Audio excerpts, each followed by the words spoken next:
Welcome back to the show. My next guest is Branda Lin. She's co-founder of the Irvine Watchdog, and she's been on numerous times. This time, she is a candidate running for the city of Irvine, the mayor there, and she's challenging our incumbent Farah Khan. She is one of four candidates. Branda is challenging the incumbent. This candidacy's particularly interesting arc shows it in her campaign website, and it's an arc that will register with regular listeners to this show.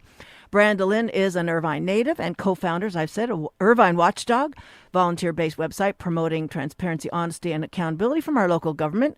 And her professional life pursuits include paralegal work at several different Irvine law firms and New York City firms, too. She's served as an Irvine Community Services Commissioner, Irvine Children, Youth, Families Advisory Committee, and a driver, previously with Meals on Wheels, and an organizer for Families Forward Food Drives and board member of the National Women's Political Caucus of Orange County. We talked about the state National Women's Political Caucus just last week on the show. Branda completed her undergraduate studies here at UCI with her BA in Music Performance and Political Science. She comes to us today from her home in Irvine. Welcome back to Ask a Leader candidate, Branda Lin. Thank you so much, Claudia. I'm so excited to be here. Well, I just got to ask this. First, how and why did you decide it's time to transition from being a community activist and advocate to wanting to become mayor? That's a great question, and I get that very frequently. I've been following our city council meetings for the last 4 years through Irvine Watchdog. And what's been happening in the last year and a half, the undemocratic decisions that are being made, the frustration in our community, whether it's the All-American Asphalt issue, whether it's the Orange County Power Authority issue, and the mass confusion that we're seeing right now in our community, whether it's the Great Park residents that are frustrated with the lack of transparency, the lack of answering simple questions as to where their special tax money is going. I felt like it was time that we needed new leadership. I believe very strongly that we need a new mayor here in Irvine. Well, it's a very important pivot, and we're going to be listening in the background to some answers to your questions in the remaining time we have for this show today, unfortunately, is how you're going to how you'll be effective, because you've been really calling all of the council out on various policies and maneuverings with agenda setting and all that. So it's going to be a tricky kind of a role here. So let's have you map out the manner in which the Irvine constituents are being served in agenda setting and being heard at the council meetings, whether in person there or virtually. How are you going to set some policies that are addressing the residents' access to interacting with the council? Sure, and I actually just made a quick video, and I posted it on social media this morning. Just 3 quick, easy ways we can increase transparency and public participation. One is, at the last council meeting on Tuesday, the council chambers were packed. The Orange County Soccer Club came and filled council chambers, and it was really exciting to see. But I was standing in the back, and I also saw some parents with young toddlers there who were dedicated, wanted a voice, wanted to be part of the decision-making process, and I commend them. But the public shouldn't have to wait indefinitely for the council to come out of closed session. And what happened was, and this has happened before, closed session items are at the very beginning of our council meetings. And they go, to the back, and we don't know when they're going to come out. We hope that they'd be back in an hour, but this time it was almost 2 hours that the public had to wait. Now, that's when the meeting got started, when they came out around 6. Then there were presentations. So the public comments, we still had to wait another at least 30 minutes before public comments started. And that makes it very hard on a lot of our families. This is after work, during dinner time. A lot of us have kids. And so what we can do is move closed session items to the very end of the meeting. That way, closed session items are on the council members' time and not the public. Another thing we can do... Well, Branda, one moment. Is that a convention that's been reversed? Because was it previously at a later time, or how has this changed the convention?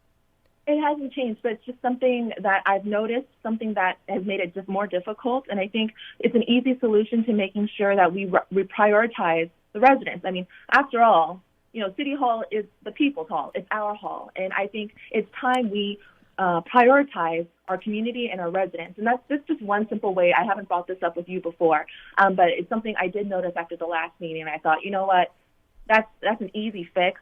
Let's get these meetings started. Let these people be heard, get their 3 full minutes, which, let me get into another issue. Speaking of the 3 minutes, recently the council decided, depending on the number of speakers, to limit the amount of time we get for public comments. Now, before this, we've always had 3 minutes, which really isn't that much. But now what the council has decided is, cumulatively, if everybody comes and there are over 20 speakers on all items, then you get 2 minutes. And if there are over 30 speakers, then we only get 90 seconds. Now, why this is unfair is, let's say I show up and I want to speak on the budget item, which no one else wants to speak on.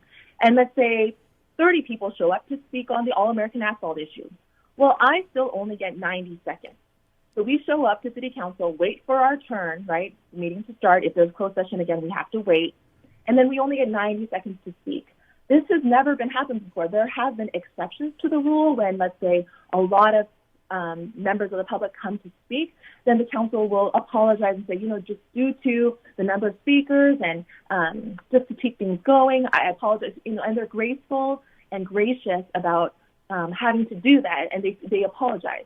But now what the council has done is made it a policy. It's on the agenda every time.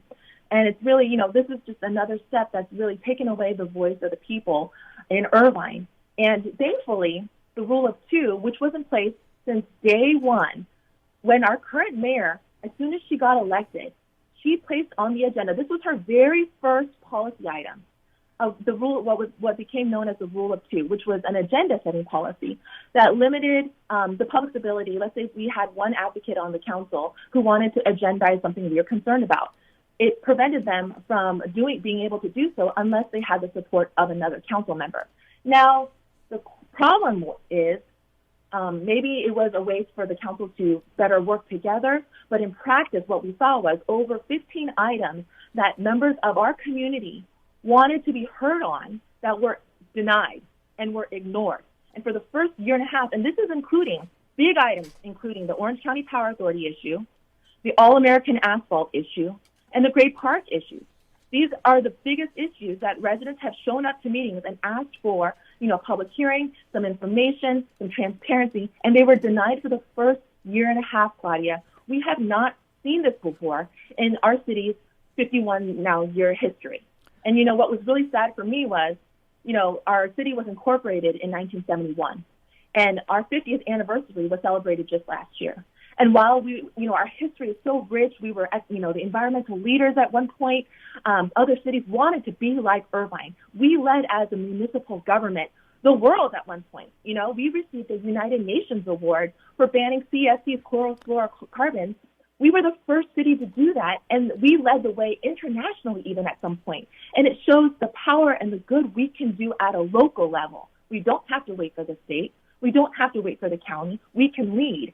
And knowing our city's rich history in environmental protections and leadership, seeing what we're seeing now, it's really disheartening, and it's and that's all the more reason why I believe we need independent leaders who appreciate our city's history, who know the good we can do, who have been in tune with the issues that have been raised in our community. And I've done that, at least in the last 4 to 5 years, through Irvine Watchdog. Whether it's an issue that I personally cared about or not, I help different community groups navigate our municipal government because I believe everybody should be heard. Everyone's voices matter. And just to see the turn that our local government has taken with this current city council, I believe it's time for change. For those of you who've just tuned in to Ask a Leader, my guest is Branda Lin, co-founder of Irvine Watchdog, on the show today as a candidate for mayor challenging the incumbent Farah Khan. Branda is one of 4 candidates challenging the incumbent mayor, and I've got several of those other challengers on my calendar. I'm still pursuing others to get them on, and others that are invited were previously not in the last election cycle. They were on the ballot, so I'm hoping they're more inclined in 2022.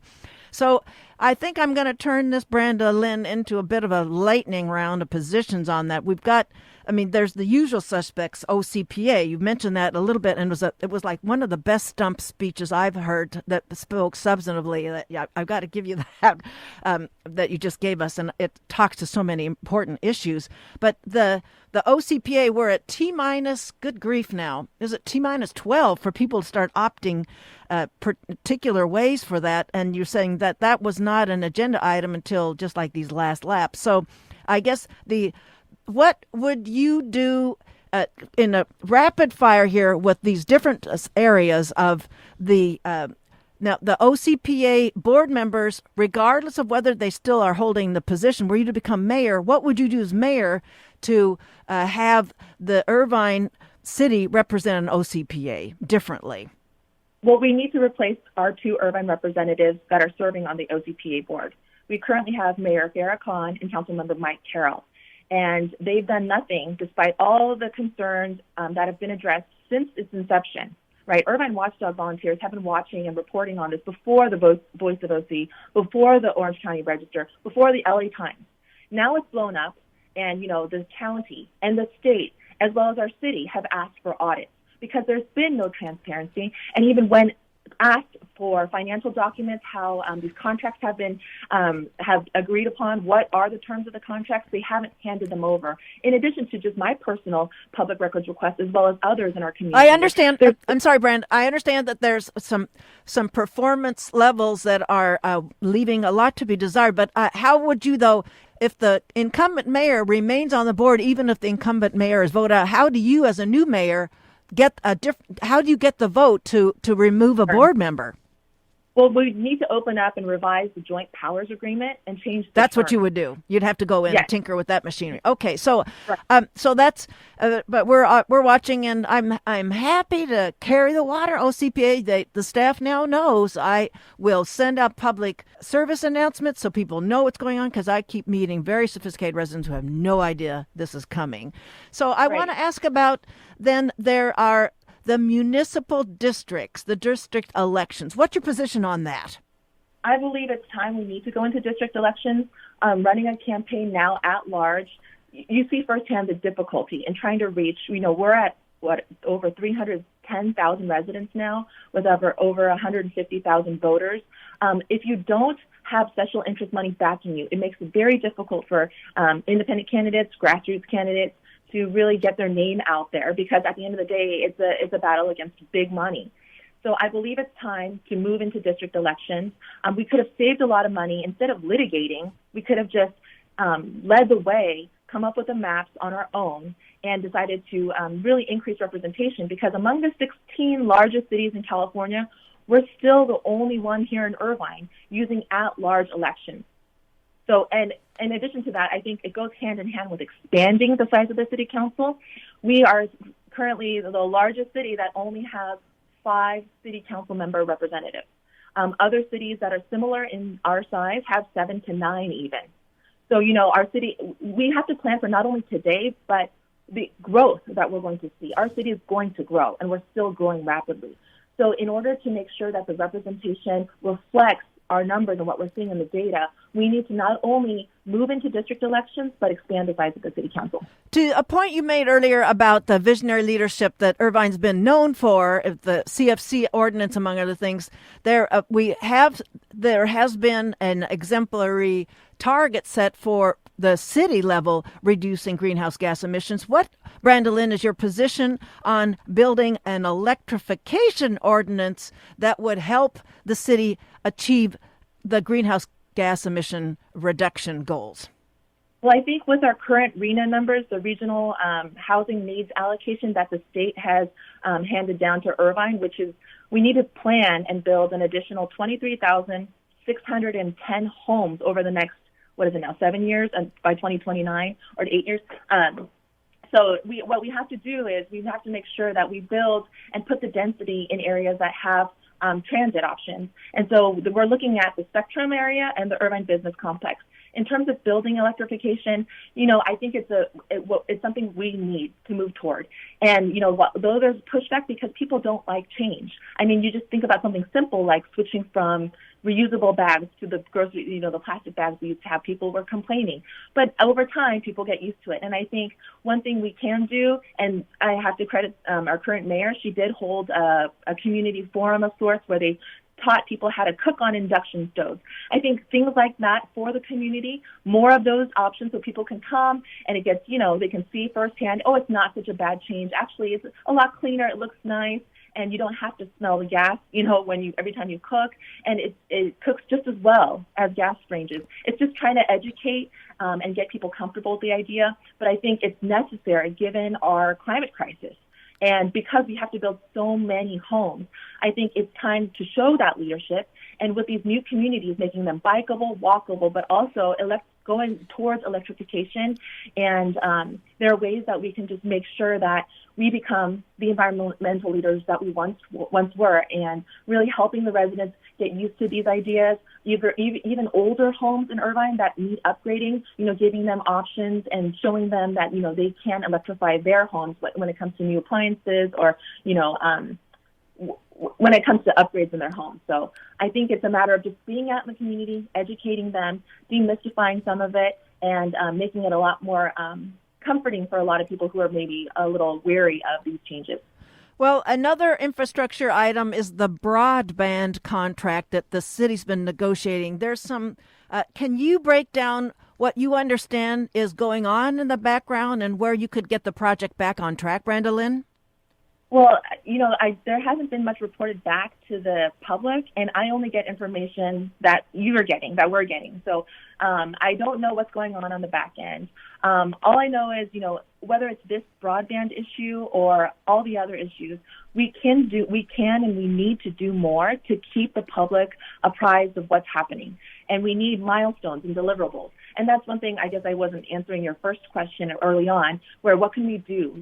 How can we change what's been happening? And what we need to do is deliver measurable change, follow-ups. Okay, staff, this is your to-do, here are your goals, here are your deadlines. Okay, let's put it on the agenda for the next meeting. And we need more updates as we go along. And I think because we haven't done that, whether it's the climate action plan or whether it's, getting back on the special tax in the Great Park, we just don't hear back. A lot of times it'll be agendized once and then it's gone. This broadband issue, I haven't seen an update in months. So I really don't know, but what I can do and what we should be doing as a city is making sure that the community is updated. And I've asked for this and advocated for this before during public comments, during city council meetings, where the city should update our city's website, especially regarding all the development and the broadband issue, which has been coming up, and just kind of give us updates on what's been going on instead of the community having to go to each other on social media, asking each other questions. It should be coming from the city. And all the city council members have social media feeds. But a lot of times, the vast majority of the time, it's really nothing substantive. It's become, where should, great places to eat. And this is important because we have a lot of small businesses, and not to take away from that, but there needs to be a balance, and we need to be informed on the decisions that are being made. And rarely do we see agenda items, an update on a particular issue like the broadband issue, anything substantive. Instead, we're getting a lot of, in my opinion, fluff. And Irvine residents are smart. They want more. They want meat. And it's time we keep them apprised on what's been going on and the decisions that are being made at City Hall. So quickly, the rule of two, how do you dispense with that for good as a mayor? Well, it's gone now. I don't plan on ever bringing it back. And I would, I think the community at this point, they've been fed up with it. They're glad it's gone. But should any council member try and attempt to bring this back, I think there'd be a lot of pushback, and it would really show that they're not listening to the community. I just don't see any council member attempting to bring it back, and if so, there'd be a lot of pushback. So I wouldn't be too concerned. Well, I'm sorry I didn't get to ask about all the other the policy areas. Folks can go to your website to get some. Just quickly, where can people follow you as well as meet you in the last laps here, the weeks going into the midterm on November 8th? That's the last question. my website, brandalin.com. There's an events page, and you can go there. We have a lot of meet and greets coming up, so please come out. You can always reach me on email. It's brandalinirvine@gmail.com. And I'm also on social media on Instagram, Facebook. YouTube has some videos, and it's all, Branda Lin Irvine. The handles are all Branda Lin Irvine. So, I encourage everybody to get to know all the candidates.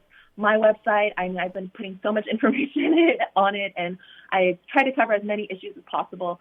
So, but if there's something that I have not answered, please feel free to reach out. These local elections matter. I hope everybody gets out there and does their research and votes, because we really can affect a lot of good change here in Irvine.